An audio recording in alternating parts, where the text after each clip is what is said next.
Hey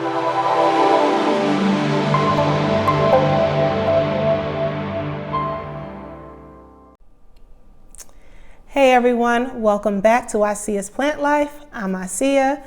Thank you guys for watching today's video. If this is your first time, please go ahead and subscribe now and turn the notifications on so that you're aware of when I drop new videos every Wednesday and Saturday. So today is Saturday. Happy Saturday, guys. And today I'm talking about DIY. So as plant lovers, you know that we're always looking for ways to grow our plant collection in the most thrifty way. We don't want to spend a lot of money to have the lush indoor gardens that we all aspire to. Right?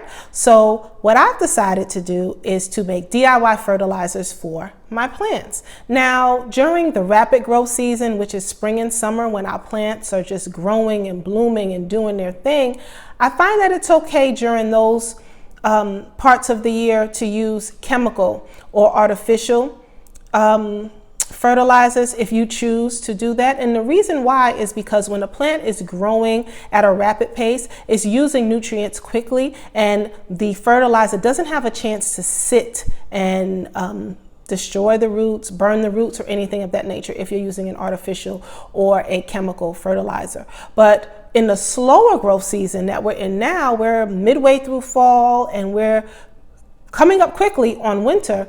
Contrary to popular belief, plants do still grow in the winter. They just grow much, much slower. I like to fertilize my plants year round. Now, I have to admit, when I first started collecting house plants, I was not a big fan of fertilizers. I was like, you know what? When my plant grows, it'll grow. I don't need to give it anything. But what I found is that fertilizers not only help to create rapid growth with your plant, but they also help to make sure that your soil is in the best condition possible so that the roots of the plant can thrive. So for that reason, I've now moved into a way of fertilizing my plants year round. In the slow growth season, I like to use natural fertilizers. Now, what I'm going to talk about today, you have this stuff in your home. If you go look in your pantry or your fridge, I'm pretty sure you're going to have every one of the 5 ingredients that I'm going to show you. The thing about it is how we use these things to benefit our plants, and how do they benefit our plants? So what are we going to do with them to benefit our plant? And what is it about these 5 ingredients that I'm going to show you and talk to you about that actually are beneficial for our indoor plants? So I'm going to stop rambling and I'm going to go ahead and show you the 5 different ingredients that I'm going to be using for my DIY indoor plant fertilizer. And then I'm going to fertilize 3 of the plants that I have in front of me. I have a Rex begonia, what is this one? This is a arrowhead plant, but this particular one is a Berry Allison arrowhead plant. And then I'm going to do, lastly, one of my golden pothos. So hang in there with me. Let me gather everything, and I'm going to come right back and show you those 5 ingredients that we're going to use for DIY fertilizers. All right, so the first thing, and yes, I know, guys, I know you see my Wakanda forever.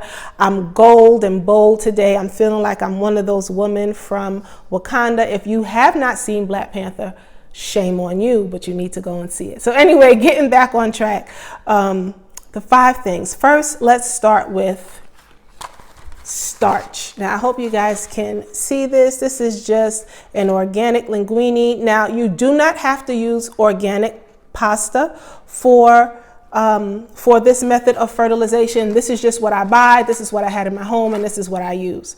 So what do we do when we boil our pasta? What do we typically do with that starch water once we're done? We throw it out, right? Because most times we don't have a purpose for it. Well, I have to tell you, starch water is beneficial for your houseplants, and you don't have to spend a dime beyond the $1 or $2 that you're spending for the box of pasta.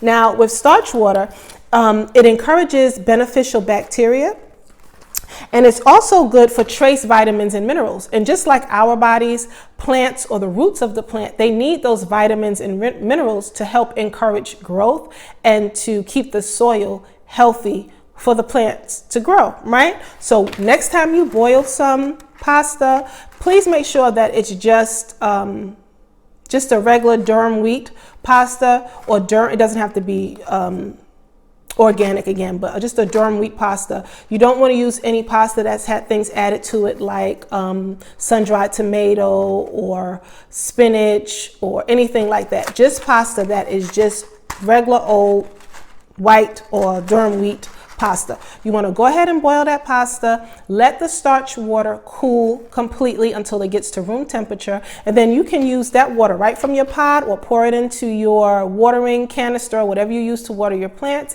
and just go ahead and water your plants with it like you would any other water that you use to water your plants, whether it be distilled water, well water, bottled water, whatever you use. You can do the same thing with your starch water. It's very good for your plants, and what you'll notice is that when you do it, well, what I've noticed, I can't say that this will happen for your plants because I don't know what plants you have in your home, but what I've noticed is that when I do this, my plants can go a little bit longer between waterings when I water them with starch water. So if you try this method, or if you've tried this method, let me know by dropping a comment in the comment section, and let me know if you've noticed that your plants go longer between waterings when you use linguine.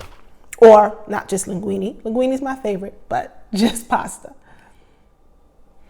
Bananas are next, guys, and actually not the banana, but the banana peel. Banana peels work as a slow release fertilizer. So I know sometimes when you go to the garden center, and maybe you guys even use some of these at home, you see the little green or the little blue pellets that are in the soil. Those are slow release fertilizers. Banana peel works in that same way. In that slow release, it's releasing magnesium, potassium, nitrogen, phosphorus into the plant. And these are all things that the plant's roots need to be healthy so that that plant grows and thrives. So with this, the more ripe the plant, the banana. The more ripe the banana, the better for your plant. So take your banana peel. You want to just let it dry out just a little bit, and then cut it up into small pieces. If you have a food processor, a coffee grinder, anything like that, you can go ahead and throw it in there to chop it up into small pieces, and then you can just go ahead and mix it into your soil, sprinkle it on top, give it a good water, and let it do its work. Banana peels, guys. How many of you have bananas in your kitchen right now? I'm telling you, they work wonders. And how much does this cost? Not that much, right? So get that plant going, growing, and thriving for a very, very, very inexpensive cost. Now, this is something that you guys are probably already doing. It's very common. My grandmother did it. I've heard of other people who their grandparents or their aunts and uncles, they did this when they were growing up as well. But you have them in your house. You have some in your kitchen right now. You probably even had some for breakfast. Eggshells, guys. Eggshells. So the next time you make eggs, do not throw the shells away. Give them a good rinse. You might even want to soak them in some water for a little bit to make sure all of the egg yolk and the egg white is out of the shell. Rinse them off and then let them sit and dry for a bit. Once they're dried out, you're going to know because they're going to smell a little ripe. Now, these right now, they smell like the most awesome fart you guys have ever smelled. I mean, literally, they are just terrible. They've been sitting in my kitchen for about 3 weeks now, and they're just, the smell is awesome. I can't even explain it. But when you let them dry out, what you're going to do then is you're going to grind them up. Now, if you're like me and you don't want to worry about plugging in a food processor or a coffee grinder or anything, you can throw them right into a Ziploc bag, pound it with your hand, a mallet, or even a, what do you call the thing? The roller that you use for making dough and stuff like that. I can't think of the name, but you know what I'm talking about. The little rolling pin, that's it. You're going to take the rolling pin and roll them out, crunch them up, and then just like the banana peel, sprinkle it around the surface of the plant. If you are in the process of repotting a plant, you can go ahead and mix the crushed up banana, the eggshells in with the soil and just repot your plant into the soil with the eggshells. Now, eggshells are great because with eggshells, you're going to get nitrogen, calcium, phosphorus, even some protein, and of course, potassium. Again, all of these things that plants need to grow and thrive and be healthy and well. So don't throw them out, guys. Save them. This was probably... Blackstrap molasses. Now this is one of those old-timey remedies that you take a spoonful of this and this helps to combat cold and boost your immune system and do all those things for you, right? Well, guess what? It's great for your plants too. Now, blackstrap molasses, I'm looking at my notes here because I don't want to misspeak on this. So blackstrap molasses provides iron, magnesium, potassium, sulfur, and some trace minerals. The best thing about this is it protects your plant from plant diseases and pests. It also helps with heat stress and cold damage. So if you're going to be using this as a DIY natural fertilizer in the cooler months, this will help to protect those plants that are closer to windows, especially if you have drafty windows or things of that nature. Now, the thing with blackstrap molasses, you cannot give this directly to the plant without diluting it. 1 teaspoon of blackstrap molasses to 2 gallons of water is the measurement that I use and that I've seen other plant parents use for their plants. That's all you need. 1 teaspoon to 2 gallons of room temperature water, and then you use that to water your plants. For me, I haven't noticed anything instantaneously as like I have with my starch water as far as the plant being able to go longer between waterings, but I have noticed that it's helped to cut down on pest infestation or reinfestation for some of my plants that had some little buggers on them. And it's also been very good in the winter months for preventing my plants from just getting cold and wilting. Even though I try to keep the temperature consistent, you know, windows have drafts, the temperature may fluctuate a little bit. So this is really good. Blackstrap molasses. I think I've had. All right, guys, I've saved the best of the 5 for last.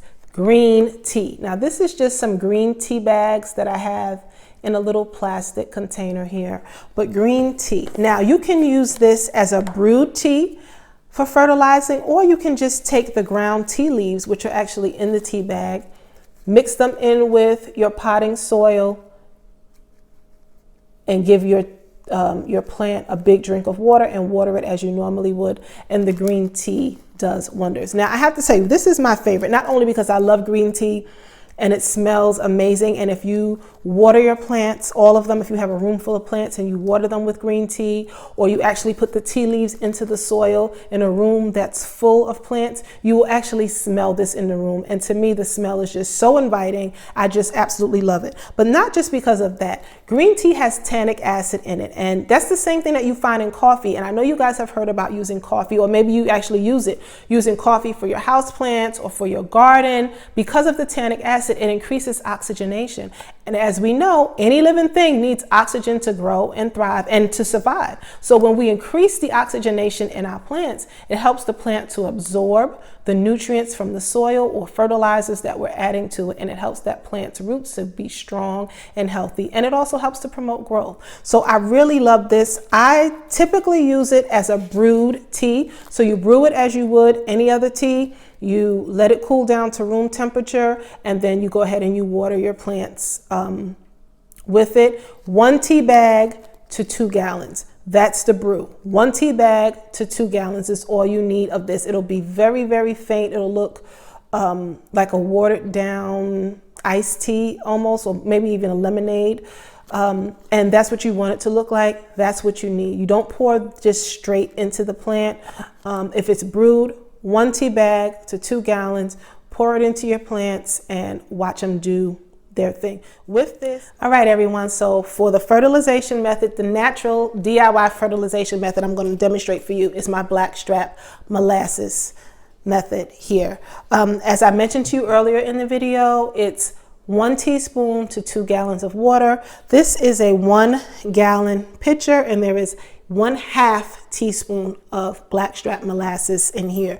Too much of a good thing is not good for anything, including our plants. So we want to make sure that we measure correctly and that we don't give our plants too much. Even natural fertilizers can be harmful to our plants when they're in great abundance.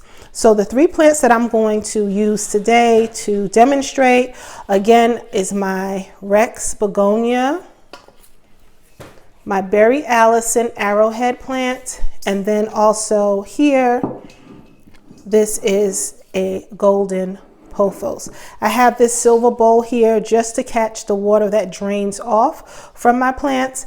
And in preparation for today's video, I didn't water any of these plants. So the soil is completely dry on all 3 of these plants, and they're going to get their water and their fertilizer from our DIY fertilizer. So the first one I'm going to do here is my Rex begonia. And just like with any other plant, key point here, guys. Whatever water you use to normally water your plants, you want to use that same water for your DIY fertilizer mixtures. Whether you use distilled water, well water, tap water, bottled water, whatever you normally water your plants with, you want to use that same water as the base for your eggshells, your molasses, your starch, whatever it is that you are going to be using. Use that same water. It prevents your plant from being shocked and the roots from being shocked from receiving a different type of water. They get accustomed to the minerals and the additives to the water that you use, and you don't want to switch the water up when fertilizing. All right, moving right along, guys. So this is going to catch our drain off, and I'm just going to go ahead and water my plant like I would any other plant.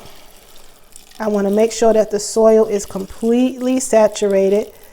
And one way to do that is to look at the drain off from the plant.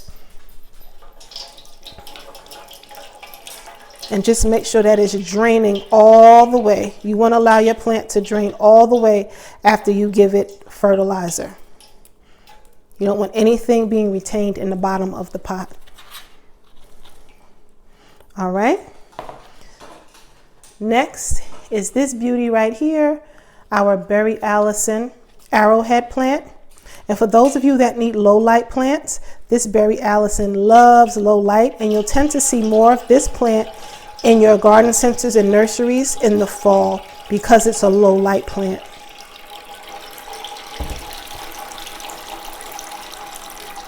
Go ahead and let it drain.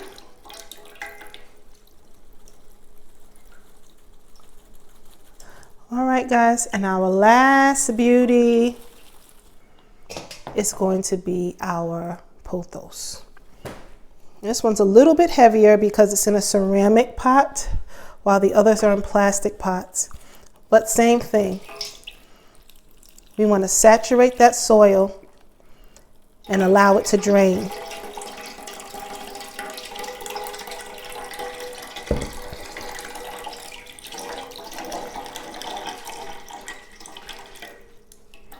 Now the runoff, guys, do not reuse it. The runoff from your plants that you find here, or that's in your catch pans underneath your plants that you have sitting in their normal place of residence, do not reuse that water. Anything that has flushed out from the plant is in this water, and let's say there are any non-beneficial bacteria, any pests or anything, you don't want to infect another plant. So make sure that you do not reuse your fertilizer water.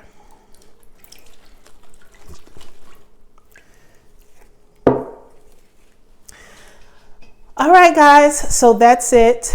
You can use that same method with the starch or with any other type of liquid fertilizer, such as the green tea method that I showed you guys. Pour it, let it drain, and then you can return your plants to their place of residence in your home. I hope you enjoyed this video. I loved hanging out with you guys on this Saturday. Happy fall. Make sure that you love your plants, you love yourself, and hug someone today. Have a great day, everyone, and I will see you in my next video. Peace.